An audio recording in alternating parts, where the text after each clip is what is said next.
Karnataka deputy CM Shivakumar కు సుప్రీంకోర్టులో ఎదురుదెబ్బ తగిలింది. ఆదాయానికి మించిన ఆస్తుల వ్యవహారంలో తనపై నమోదైన సీబీఐ కేసును కొట్టేయాలంటూ శివకుమార్ దాఖలు చేసిన పిటిషన్ను న్యాయస్థానం తిరస్కరించింది.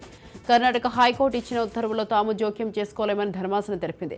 2013-18 మధ్య కాంగ్రెస్ మంత్రిగా శివకుమార్ వ్యవహరించిన సమయంలో లెక్కకు మించిన ఆస్తులు ఉన్నాయనే ఆరోపణలు వెల్లువెత్తాయి. తన నివాసం, ఆఫీసుల్లో ఐటీ శాఖ సోదాలు జరిపి కొంత మొత్తాన్ని స్వాధీనం చేసుకున్నారు. అనంతరం ఈ వ్యవహారంలో ఈడీ దర్యాప్తు ఆధారంగా 2020లో సీబీఐ శివకుమార్పై కేసు నమోదు చేసింది.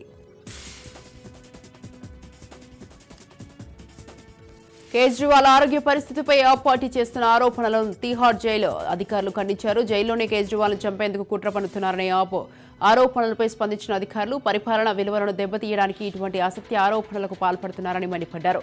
ఇదే క్రమంలో కేజ్రీవాల్ ఆరోగ్య పరిస్థితి నిలకడగానే ఉన్నట్లు అధికారులు తెలిపారు.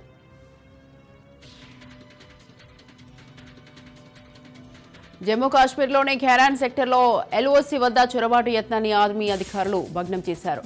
నియంత్రణ రేణిని దాటి దేశంలోకి చొరబడేందుకు యత్నించిన 3 టెర్రరిస్టులను బలగాలు హతమార్చారు. వారి వద్ద ఉన్న వెపన్స్, ఇతర వస్తువులను స్వాధీనం చేసుకున్నారు. ఈశాన్య రాష్ట్రం అసోంని ఇంకా వరద ముప్పు వీడలేదు. దాంతో భారీ వర్షాలు, వరదల వల్ల మృతి చెందిన వారి సంఖ్య 109కి చేరినట్లు అధికారులు తెలిపారు. వరదల కారణంగా లక్షలాది మంది నిరాశ్రయులయ్యారు. సుమారు 1342 గ్రామాలు నీట మునిగడంతో పాటు 25,000 హెక్టార్లలో పంట పూర్తిగా దెబ్బతిన్నట్లు ప్రభుత్వం అంచనా వేసింది. వరదల్లో చిక్కున్న వారి కోసం సహాయక చర్యలు, శిబిరాల్లో ముమ్మరం చేసినట్లు అధికారులు తెలిపారు.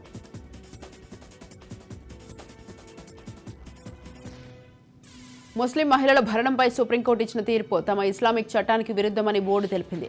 దీంతో పాటు రాష్ట్రంలో తీసుకొచ్చిన యూనిఫామ్ సివిల్ కోడ్ను ఉత్తరాఖండ్ హైకోర్టులో సవాల్ చేయాలని ఇస్లాం బోర్డు భరణం అనేది ఇస్లామిక్ చట్టానికి వ్యతిరేకం కాదని సుప్రీంకోర్టు నిర్ణయాన్ని వెనక్కి తీసుకోవాలని డిమాండ్ చేసింది. అల్లాహ్ దృష్టిలో విడాకులు తీసుకోవడం సాధ్యమయ్యే అన్ని పనులలో పవిత్ర ప్రవక్త సల్లాహకు అలైవిహా సల్లామని ఏఎంపీఎల్బీ వర్కింగ్ కమిటీ నొక్కి చెప్పింది.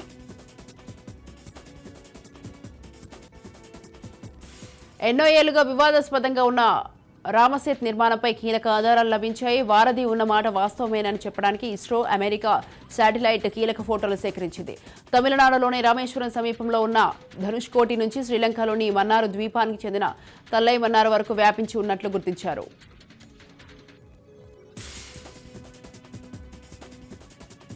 గుజరాత్ రాష్ట్రంలోని ఆనంద్ జిల్లాలో ఘోర రోడ్డు ప్రమాదం జరిగింది. ఈ ప్రమాదంలో 6 మృతి చెందగా 8 మందికి తీవ్ర గాయాలయ్యాయి. అహ్మదాబాద్ వదోదర ఎక్స్వైపై వేగంగా వెళ్తున్న ట్రక్ బస్సును ఢీకొట్టింది. ఘటనా స్థలానికి చేరుకున్న పోలీసులు క్షతగాత్రులను హుటాహుటిన సమీపంలోని ఆసుపత్రికి తరలించారు. న్యూఢిల్లీలోని మరో కేదార్నాథ్ ఆలయానికి శంకుస్థాపన చేయడంపై వివాదం చెలరేగింది. ఇది మతపరమైన పవిత్రతను తగ్గిస్తుందని ఆలయ జ్యోతిర్మఠానికి చెందిన అవిముక్తేశ్వరానంద తీవ్ర అభ్యంతరం వ్యక్తం చేశారు. కేదార్నాథ్ హిమాలయాల్లో ఉన్నప్పుడు ఢిల్లీలో ఎలా ఉంటుంది? స్వామి అవిముక్తేశ్వరానంద ప్రశ్నించారు. రాజకీయ వ్యక్తులు మా మత స్థలాలకు ప్రవేశిస్తున్నారో అని మండిపడ్డారు. కేదార్నాథ్ ఆలయ గర్భగుడి లోపల బంగారు లేపన పనిలో కుంభకోణం జరిగినట్లు ఆరోపణలు వెలువెత్తుతున్నాయి.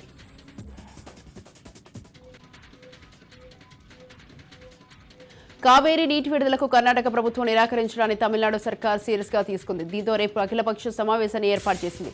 సిడబ్ల్యూసీఆర్సీ ఆదేశాలను అమలు చేయకూడదన్న కర్ణాటక నిర్ణయాన్ని ఖండించింది. సాగునీటి కోసం కావేరీ నీటిపై ఆధారపడిన తమిళనాడు రైతులకు ఇదొక అవమానకరమని స్టాలిన్ అన్నారు.